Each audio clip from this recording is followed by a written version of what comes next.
L'actualité culturelle à présent, Pascal Bourgois a visité pour nous l'exposition Sea, Pop & Son à la Fondation Carmignac sur l'île de Porquerolles dans le sud de la France.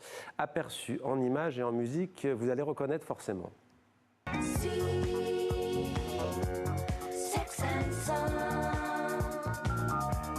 Le soleil au zénith. 20 dans 18, 17 ans à la limite, je ressuscite.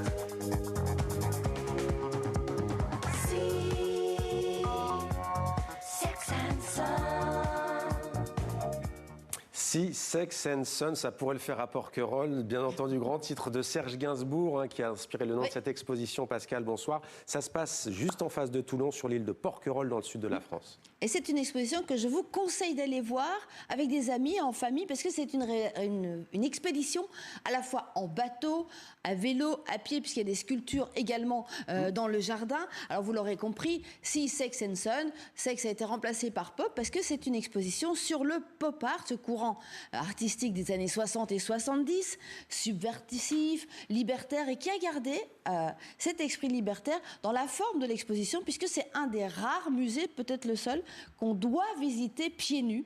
C'est assez original, même le patron est à pieds nus, vous le voyez sur ces images. Et puis c'est une visite en musique aussi, bon ça a déjà été fait, mais chaque salle a un thème et une musique évidemment inspirée des tubes de l'époque. Alors je vous propose d'écouter Charles Carmignac, qui est le directeur de cette fondation et qui nous présente le concept de cette exposition. Bienvenue dans la première salle de l'exposition Sea, Pop & Son. Donc là on va commencer par le soleil, Sun. Donc c'est Waterloo Sunset, c'est une chanson qu'on entend. Il y a 4 couchers de soleil magnifiques d'Andy Warhol, donc on commence par ça. Il en a fait 623, c'est un projet pour un hôtel à Minneapolis dans les années 60. Là il y en a 4, c'est un ensemble de 4. Ils sont tous magnifiques. Il y a des combinaisons de couleurs qui sont étonnantes. Il y a une vibration, c'est au départ une sérigraphie, et ensuite il les colorise différemment. Et donc c'est des combinaisons de couleurs, on voit son talent quand même de coloriste, quoi. Et donc c'est que des paysages comme ça qui sont très vibrants, étonnants pour des œuvres de pop art.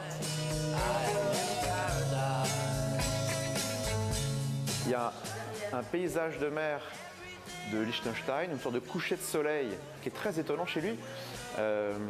C'est une sorte de vitrail en fait, donc il y a une lumière qui sort de ce coucher de soleil. Andy Warhol, Roy Lichtenstein, parce qu'il n'y a que des artistes hommes qui sont exposés? Alors, c'est pas parce qu'ils étaient rebelles et transgressifs qu'ils n'étaient pas machos. Oui. Donc, les artistes de l'époque femmes sont largement méconnus, voire complètement oubliés. Alors, cette exposition les remet à l'honneur, notamment Evelyne Axel, qui est une artiste femme, belge, pas très connue, enfin dans le monde de l'art, si, ça commence. Et curieusement, ces représentations n'étaient pas féministes, c'est-à-dire qu'elles étaient encore plus dans la provocation et dans l'hypersexualisation. Alors je vous propose d'écouter le directeur des expositions, Kevin Le Square, qui nous explique tout ça. Quand on découvre l'œuvre d'Evelyne Axel, on ne présuppose pas que c'est une artiste femme qui l'a peinte, justement parce qu'il y a cette même hypersexualisation qu'on retrouve chez ses homologues masculins comme Roy Lichtenstein. Et en fait, on voit le trait féminin, très fin, très séduisant, qui appelle vraiment à être regardé, à être presque désiré. Et ce désir, il est quand même augmenté chez Evelyne Axel. Elle est provocante, cette peinture, ce lien avec cette glace, etc. Et c'est là où ce lien se fait. C'est qu'on a une même inspiration, on a un travail qui semble totalement similaire, mais le fait que ça soit une artiste femme et qu'il y ait ce travail de réappropriation du code d'un artiste masculin en fait une œuvre unique et un travail d'une pop artiste singulier par rapport à des Roy Lichtenstein ou Andy Warhol. Si Pop & Son, c'est aussi l'occasion de découvrir des artistes contemporains qui s'inspirent du pop art précisément. Absolument, les héritiers du pop art, à la fois sur la forme et puis sur le fond, c'est-à-dire avec un discours ultra radical contre la société de consommation, pour la protection des mers, de l'écologie et pour une représentation quand même un peu plus diversifiée de l'être humain, parce que vous l'aurez constaté, c'est beaucoup des hommes blancs et des femmes blanches, il n'y a pas beaucoup de couleurs. Alors je vous propose de découvrir une œuvre de Self Chabalala, qui est une artiste noire américaine, et le même directeur des expositions qui nous explique.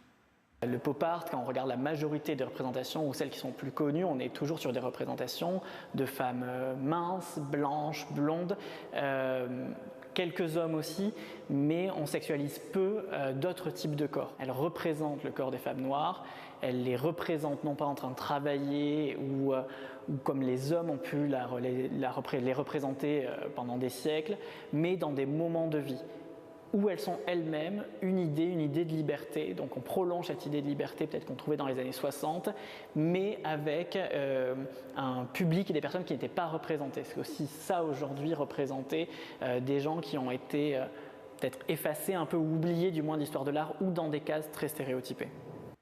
Si Pop & Son, c'est jusqu'au 1er novembre, il fera beau en principe à Porquerolles, Villa Carmignac, donc dans le sud de la France. Merci Pascal. Merci Mohamed. Merci de nous avoir suivis, c'était 64 minutes. À demain sur TV5 Monde avec grand plaisir.